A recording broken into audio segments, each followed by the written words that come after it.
नमस्कार, जोहार। मैं नेहा सिंह और आप देख रहे हैं न्यूज झारखंड। समय हो चला है झारखंड की खबरों को जानने का, उससे अपडेट होने का।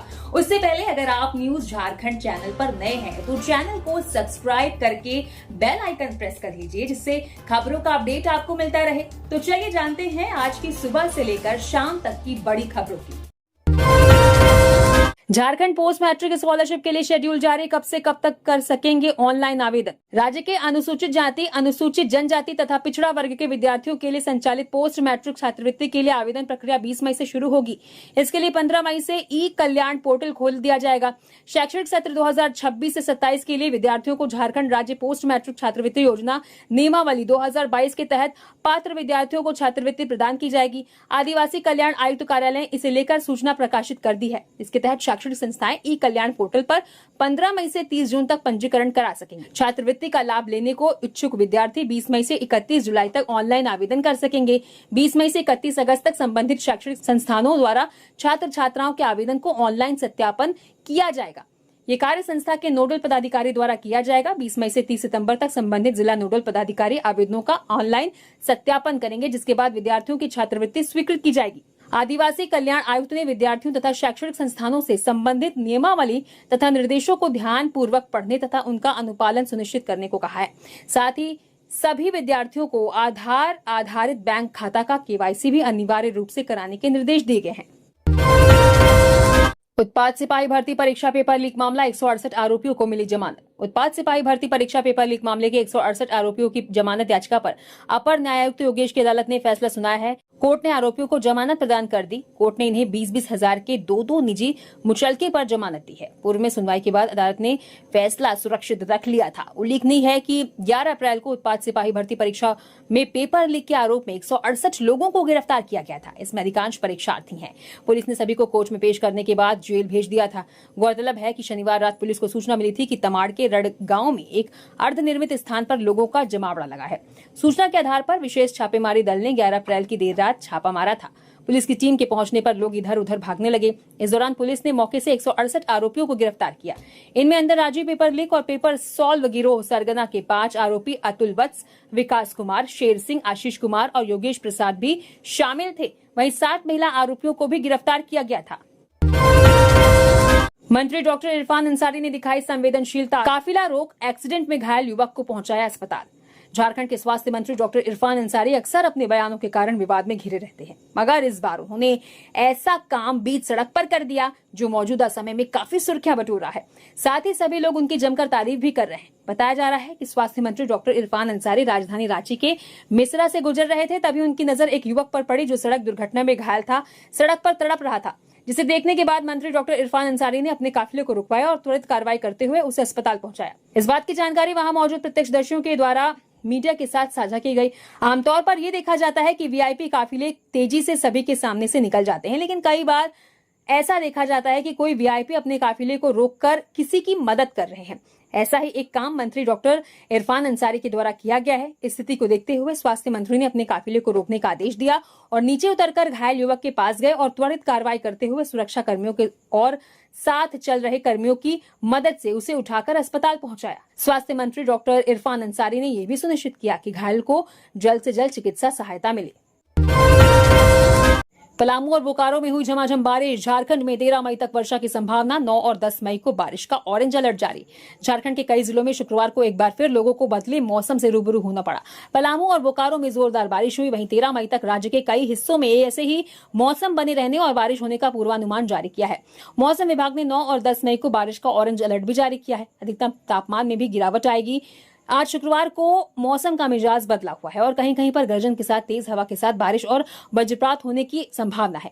हवा की रफ्तार 40 से 50 किलोमीटर प्रति घंटे तक रह सकती है। वहीं 9 और 10 मई को मौसम विभाग ने बारिश का ऑरेंज अलर्ट जारी किया है। धनबाद, बोकारो, रामगढ़, रांची, खूंटी और गुमला में कहीं कहीं पर गर्जन के साथ बारिश हो सकती है। 50 से 60 किलोमीटर प्रति घंटे की रफ्तार से हवा चल सकती है और वज्रपात की भी संभावना है।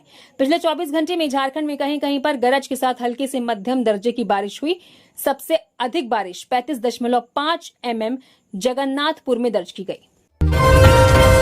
चतरा में महिला की मौत से आक्रोश, वाहनों में तोड़फोड़, मंदिर से फूल लेकर लौट रही महिला को ट्रक ने कुचला, लोगों ने किया सड़क जाम। चतरा में शुक्रवार को सड़क हादसे में एक महिला की मौत के बाद आक्रोशित लोगों ने हंगामा कर दिया। सड़क जाम कर कई वाहनों में तोड़फोड़ भी की। घटना वशिष्ठ नगर थाना क्षेत्र के जोरी की है। महिला पूजा के लिए मंदिर से फूल लेकर घर लौट रही थी। इसी दौरान एक ट्रक ने महिला को कुचल दिया। इससे उसकी मौके पर ही मौत हो गई। घटना के बाद आक्रोशित लोगों ने गया चतरा मुख्य मार्ग पर चक्का जाम कर दिया और कई वाहनों में तोड़फोड़ की। मृतक महिला की पहचान जोरी निवासी प्रेम साहब की 50 वर्षीय मां अंजू देवी के रूप में हुई है। वो प्रतिदिन की तरह शुक्रवार को भी सुबह टहलने और पूजा के लिए फूल लाने घर से निकली थी। प्रत्यक्षदर्शियों के अनुसार अंजू देवी काली मंदिर से फूल लेकर लौट रही थी। इसी दौरान गलत दिशा से आ रहे एक अनियंत्रित ट्रक ने उन्हें जोरदार टक्कर मार दी। टक्कर इतनी भीषण थी कि महिला के शरीर का निचला हिस्सा बुरी तरह क्षतिग्रस्त हो गया और उन्होंने घटना स्थल पर ही दम तोड़ दिया। भारत के लिए हॉकी खेलेंगे झारखंड के 8 खिलाड़ी। 6 महिला और 2 पुरुष खिलाड़ियों का हुआ चयन। अंडर 18 भारतीय महिला हॉकी टीम में झारखंड की 6 खिलाड़ियों को शामिल किया गया है। खिली कुमारी, सुगंध सांगा, नीलम टोपनो, श्रुति कुमारी, संदीपा कुमारी और पुष्पा मांझी 15 से 20 मई तक ऑस्ट्रेलिया के खिलाफ भोपाल में हाई इंटेंसिटी सीरीज में खेलेंगी। गुरुवार को हॉकी इंडिया ने टीम की घोषणा की है। झारखंड के सभी 6 खिलाड़ी पहली बार भारतीय टीम में शामिल की गई हैं। भारतीय पुरुष हॉकी टीम में भी झारखंड के 2 खिलाड़ी शामिल हैं। हॉकी इंडिया ने आशीष सैंडी पूर्ति और जैसन कंडुलना का चयन किया है। पुरुष और महिला टीम भोपाल में ऑस्ट्रेलिया के खिलाफ हाई इंटेंसिटी सीरीज में खेलेगी। गौरतलब है कि झारखंड को हॉकी की नर्सरी कहा जाता है। इतिहास में जयपाल सिंह मुंडा और सिल्वानुस डुंगडुंग जैसे खिलाड़ी भी झारखंड ने देश को दिए हैं। अंजुता लकड़ा भी टीम इंडिया के लिए न केवल खेली बल्कि कप्तान भी बनी। सलीमा टेटे अभी भारतीय महिला हॉकी टीम की कप्तान है। निकी प्रधान, ब्यूटी डुंगडुंग, संगीता कुमारी और दीपिका सोरेंग समेत कई खिलाड़ी टीम इंडिया के लिए खेलती हैं। दारू है, पूछा और मार दी गोली। साहिबगंज में आदिवासी युवक की निर्मम हत्या, जांच जारी। साहिबगंज में एक व्यक्ति की गोली मारकर हत्या कर दी गई। मृतक की पहचान 45 साल के जलका उर्फ सीताराम हेम्ब्रम के रूप में हुई है। हत्या का आरोप जेठा हेम्ब्रम नाम के व्यक्ति पर लगा है। पूरा मामला साहिबगंज जिला के बरहेट थाना क्षेत्र अंतर्गत छोटा उदाली गांव स्थित चांदू टोला की है। प्रथम दृष्टया जमीन विवाद में हत्याकांड की आशंका जताई जा रही है। घटना की असल वजह छानबीन से ही स्पष्ट होगी। वारदात गुरुवार देर रात 9 बजे की है। आरोप है कि पुलिस घटनास्थल पर 1 बजे पहुंची। पुलिस ने मृतक जलका हेम्ब्रम के शव को कब्जे में लेकर पोस्टमार्टम के लिए भेज दिया है। मृतक जलफा उर्फ सीताराम हेम्ब्रम की पत्नी मीरू मरांडी ने पुलिस को जानकारी दी कि जेठा हेम्ब्रम नाम के व्यक्ति ने उसके पति को गोली मार दी है। घटनाक्रम की जानकारी देते हुए मीरू मरांडी ने बताया कि देर शाम जेठा उसके घर पहुंचा और पूछा कि शराब है कि नहीं। मीरू मरांडी का दावा है कि जेठा हेम्ब्रम ने शराब नहीं देने पर दंपत्ति को मार डालने की धमकी दी। जब दंपत्ति ने कहा कि शराब नहीं है तो जेठा हेम्ब्रम ने उनके पति जलका को नजदीक से गोली मार दी। गोली लगते ही जलका वहीं गिर पड़ा। मीरू मरांडी ने कहा कि जेठा हेम्ब्रम ने 3 महीने पहले भी दंपत्ति को जान से मारने की धमकी दी थी। जलका की मौत के बाद पत्नी और परिजनों का रो रो कर बुरा हाल है। गांव में मातमी सन्नाटा पसरा हुआ है। बैंकों में 5 दिन तक कामकाज प्रभावित रहेगा। स्टेट बैंक में 25 से 26 मई को हड़ताल। ग्राहक रहें alert. State bank of India के ग्राहक अलर्ट हो जाएं क्योंकि पूरे देश के बैंक कर्मचारी 25 और 26 मई को राष्ट्रव्यापी हड़ताल पर रहेंगे, जिसके कारण केवल 2 दिन नहीं बल्कि 5 दिन तक बैंक के कामकाज प्रभावित होंगे। 23 मई को चौथा शनिवार है, 24 को रविवार, 25 और 26 मई को राष्ट्रव्यापी हड़ताल और 27 मई बुधवार को बकरीद की छुट्टी है। All India state bank of India federation ने बैंक प्रबंधन द्वारा कर्मचारियों के हितों की अनदेखी और 16 लंबित मांगों को लेकर राष्ट्रव्यापी हड़ताल का निर्णय लिया है। पलामू में युवक के प्राइवेट पार्ट से निकली कोल्ड ड्रिंक बोतल। पेट दर्द के बाद अस्पताल में भर्ती डॉक्टरों ने 30 मिनट में निकाला बोतल। पलामू में एक 30 साल के युवक के प्राइवेट पार्ट से 200 ml की कोल्ड ड्रिंक की बोतल निकाली गई।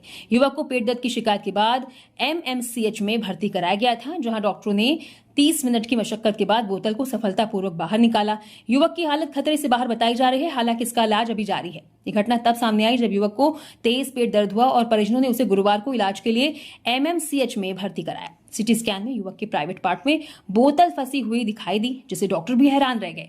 MHCH में डॉक्टर सुशील पांडे के नेतृत्व में डॉक्टर सब्या, साक्षी मेहरा और डॉक्टर सुमित की टीम ने इस जटिल प्रक्रिया को अंजाम दिया। उन्होंने पंप के माध्यम से 30 मिनट में बोतल को बाहर निकाला।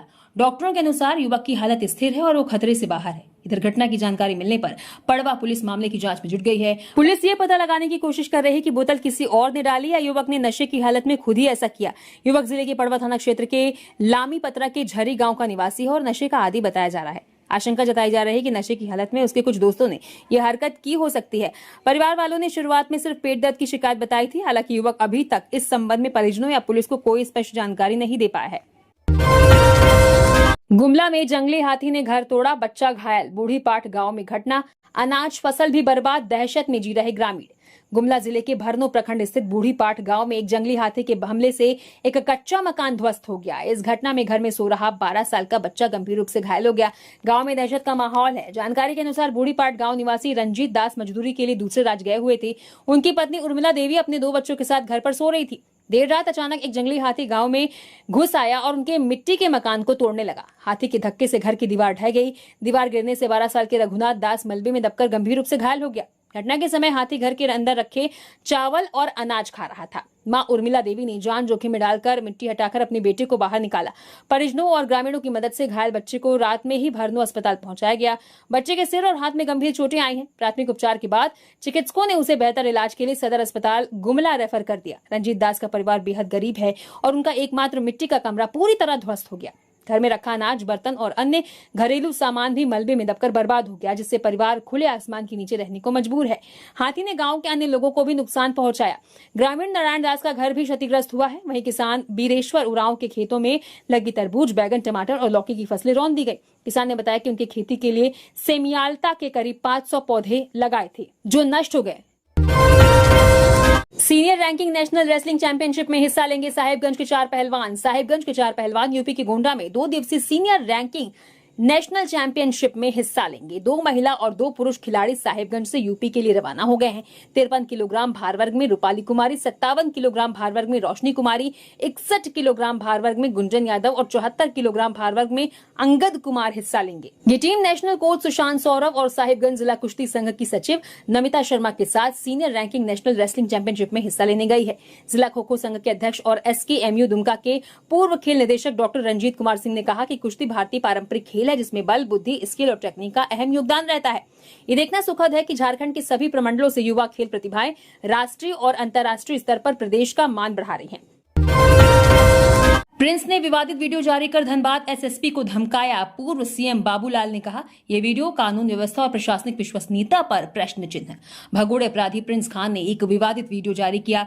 इसमें धनबाद SSP प्रभात कुमार को धमकी दी गई है। नेता प्रतिपक्ष बाबूलाल मरांडी ने इस वीडियो को सोशल मीडिया पर साझा कर मुख्यमंत्री हेमंत सोरेन से इसकी उच्च स्तरीय जांच कराने की मांग की है। बाबूलाल मरांडी ने लिखा, झारखंड के इतिहास में बेहद चिंताजनक और दुर्भाग्यपूर्ण स्थिति सामने आई है। इस वीडियो ने प्रशासनिक तंत्र और माफिया जोड़ को लेकर कई गंभीर आरोपों को सार्वजनिक बहस का विषय बना दिया है। ये मामला सिर्फ एक व्यक्ति के बयान तक सीमित नहीं है, बल्कि राज्य की कानून व्यवस्था और प्रशासनिक विश्वसनीयता पर प्रश्न चिन्ह खड़ा करता है। उन्होंने CM से पूछा है कि क्या राज्य का प्रशासनिक तंत्र माफिया के प्रभाव में काम कर रहा है। उन्होंने लिखा कि वीडियो में धनबाद के SSP पर लगाए गए आरोप अत्यंत गंभीर हैं। गरीब और कमजोर लोगों को निशाना बनाकर उनकी जमीन पर कब्जे का प्रयास, माइनिंग माफिया व अफसरों के बीच गठजोड़ की आशंका, भय व दबाव बनाने के लिए वर्दी व सत्ता के प्रभाव का इस्तेमाल करने जैसे आरोप SSP पर लगाए गए हैं। अगर इन आरोपों में तनिक भी सच्चाई है तो ये सिर्फ प्रशासनिक विफलता नहीं, बल्कि लोकतांत्रिक व्यवस्था के लिए भी गहरा संकट है। लातेहार में DVC कोल परियोजना पर फायरिंग, दहशत में कर्मी। लातेहार जिला मुख्यालय से सटे तुबेद गांव स्थित DVC द्वारा संचालित तुबेद कोल परियोजना परिसर में गुरुवार रात अज्ञात अपराधियों ने ताबड़तोड़ फायरिंग कर दहशत फैला दी। जानकारी के अनुसार गुरुवार रात करीब 9:30 बजे से 10 बजे के बीच एक बाइक पर सवार 3 युवक परियोजना स्थल पर पहुंचे और कोलियरी के एंट्री प्वाइंट को निशाना बनाकर फायरिंग शुरू कर दी। अपराधियों ने करीब 6 राउंड चलाई गोलियां और इसके बाद मौके से फरार हो गए। घटना की सूचना मिलने के बाद पुलिस मौके पर पहुंची और जांच शुरू कर दी। हालांकि ये अभी तक पता नहीं चल पाया है कि घटना किसी आपराधिक गिरोह ने अंजाम दिया है या किसी नक्सली संगठन का इसमें हाथ है। बताया जाता है कि लेवी के लिए इस घटना को अंजाम दिया गया है। बहरहाल पुलिस मामले की जांच कर रही है। बता दें कि इससे पहले भी DVC साइट पर फायरिंग और आगजनी की घटना हो चुकी है। CM के डिस्चार्ज पिटीशन पर PMLA कोर्ट में ED ने दिया लिखित बहस। 8.86 एकड़ जमीन मामले में मुख्यमंत्री हेमंत सोरेन के डिस्चार्ज पिटीशन पर PMLA की विशेष कोर्ट में सुनवाई हुई। मामले में ED की ओर से लिखित बहस प्रस्तुत की गई। इसके बाद कोर्ट ने ED के लिखित बहस पर अपना पक्ष रखने के लिए हेमंत सोरेन को मौका देते हुए मामले की अगली सुनवाई 18 मई निर्धारित की। यहां बता दें कि 2 मई को ED कोर्ट में दोनों पक्षों की सुनवाई पूरी हो गई थी, जिसके बाद दोनों पक्षों को लिखित बहस प्रस्तुत करने के लिए समय दिया गया था। यहाँ उल्लेखनीय है कि इस मामले में आरोपियों पर आरोप गठित होना है। इससे पूर्व खुद को निर्दोष बताते हुए 5 दिसंबर 2025 को याचिका दाखिल कर हेमंत सोरेन ने आरोप मुक्त करने का अनुरोध किया है। इस मामले में ईडी ने कई बार छापेमारी भी की, कई लोगों को समन जारी कर ईडी दफ्तर बुलाकर पूछताछ भी की गई थी। ईडी ने करीब 1.5 दर्जन लोगों के खिलाफ चार्जशीट दाखिल किया है। मंत्री सुदिव्य सोनू मृतक दिलीप दास के परिजनों से मिलने पहुंचे, सहायता का दिया भरोसा। गिरिडीह के खंडीहा गांव में शुक्रवार सुबह मंत्री सुदिव्य कुमार सोनू मृतक दिलीप दास के परिजनों से मिलने पहुंचे। पिछले दिनों सीसीएल गिरिडीह कोलियरी क्षेत्र में कोयला चोरी को लेकर हुए विवाद और झड़प के दौरान 25 साल के दिलीप दास की हत्या कर दी गई थी। घटना के बाद इलाके में तनाव और आक्रोश का माहौल बना हुआ है। मंत्री ने पीड़ित परिवार से मुलाकात कर उन्हें सांत्वना दी और हर संभव मदद का आश्वासन दिया।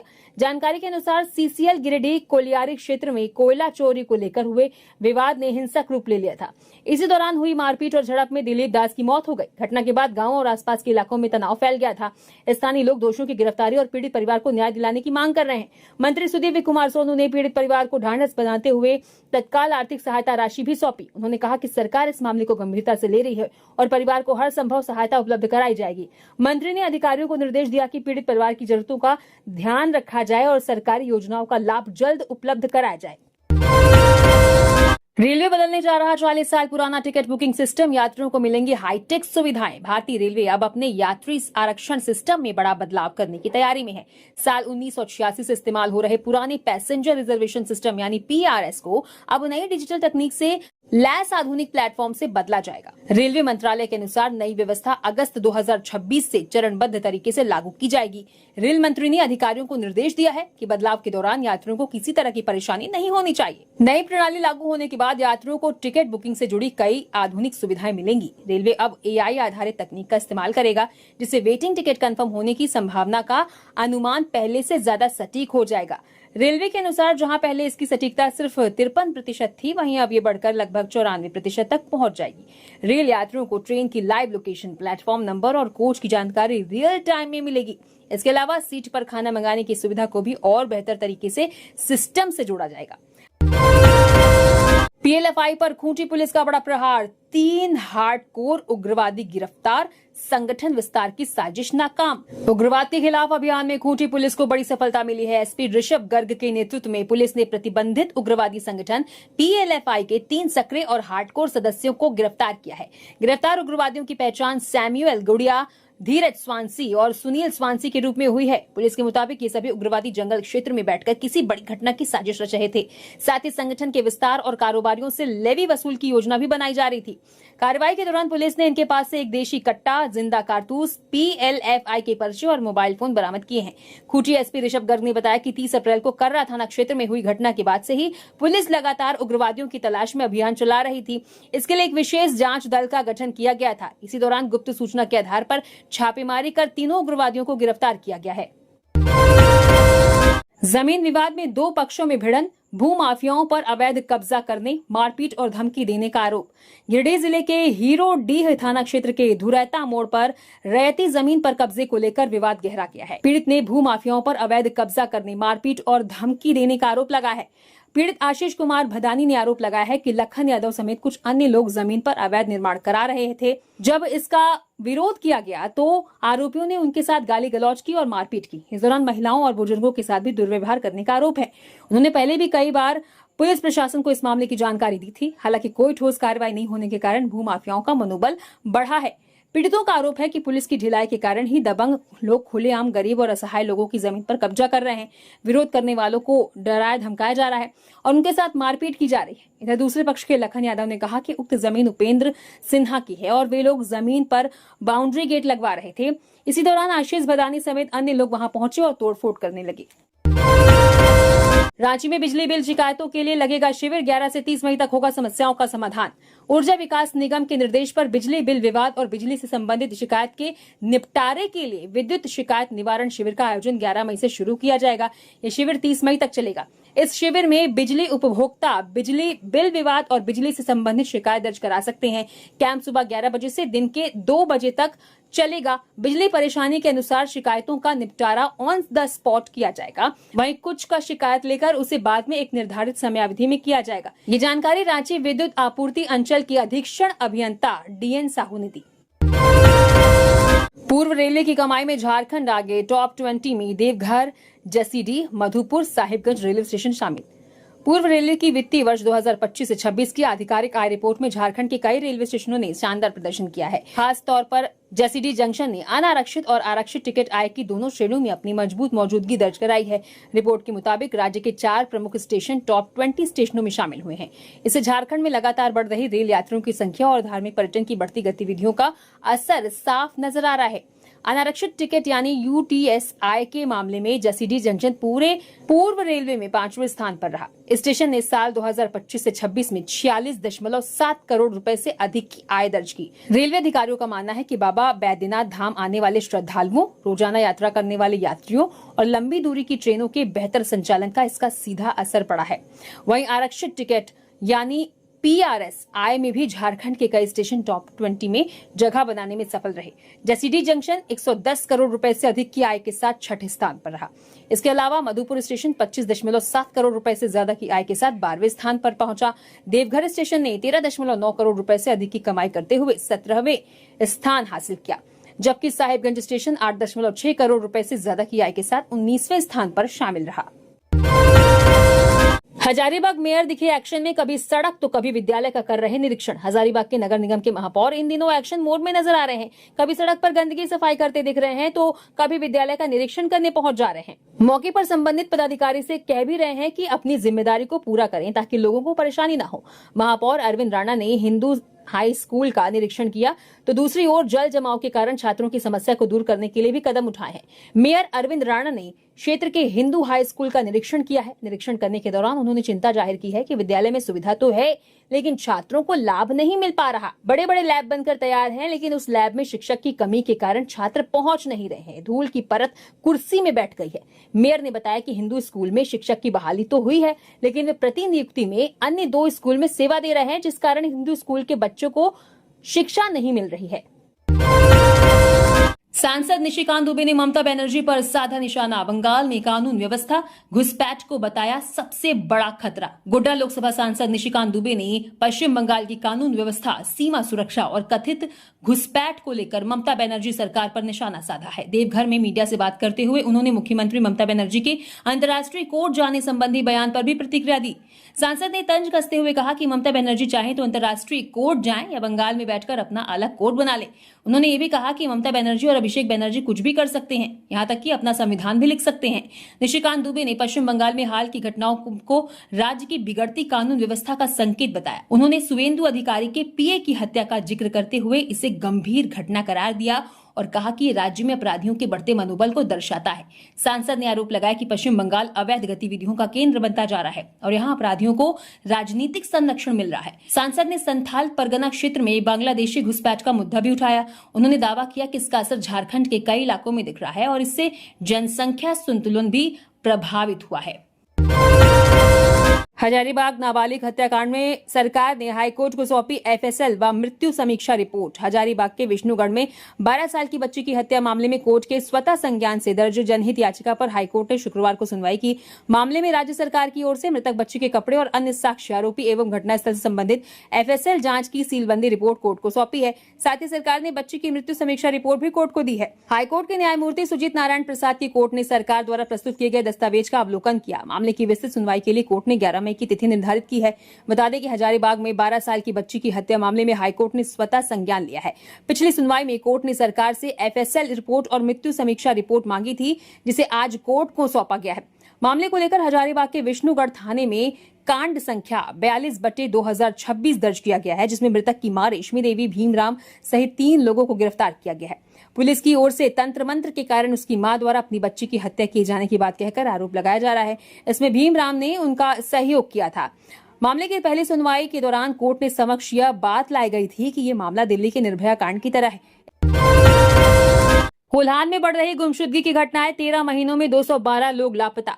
झारखंड के कोल्हान क्षेत्र से लगातार बढ़ती गुमशुदगी की घटनाओं ने पुलिस और प्रशासन की चिंता बढ़ा दी है।